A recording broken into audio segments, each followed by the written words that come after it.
बंगलुरु तशद्दुद मामले में कर्नाटक हाईकोर्ट में एक अहम अर्जदाश्त दाखिल की गई है।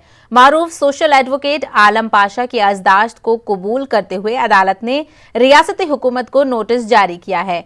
आलम पाशा ने तशद्दुद के वाक़े से पहले सोशल मीडिया में पोस्ट किए गए तौहीन आमेज खाके को जुडिशियल इंक्वायरी का मुतालबा किया है। आलम पाशा ने कहा है कि एक मजहब के जज्बात को ठेस पहुंचाते हुए सोशल मीडिया में इश्तियाल अंगेज और तौहीन आमेज खाके पोस्ट करने वाला मुलजिम नवीन के पीछे कौन है? क्या सियासी जमातों के IT सेल ने यह खाका तैयार किया है या फिर किसी तंजीम या किसी दूसरे मुल्क से ये तौहीन आमेज खाके भेजे गए हैं? और पूरे मामले की CBI की मदद से जुडिशियल जांच की जानी चाहिए। कर्नाटक हाईकोर्ट ने इस क्रिमिनल पेटिशन को कबूल करते हुए मामले की अगली सुनवाई के लिए 29 सितंबर की तारीख को मुकर्रर किया है।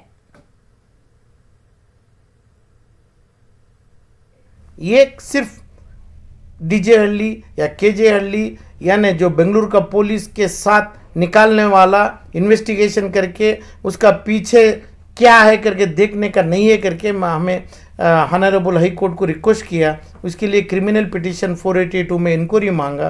वो इंक्वायरी में DYSP CBI के ऑफिसर के साथ बेंगलुरु के लर्नेड चीफ मेट्रोपॉलिटन मैजिस्ट्रेट को ओपन पब्लिक हियरिंग रखने की मांग किया।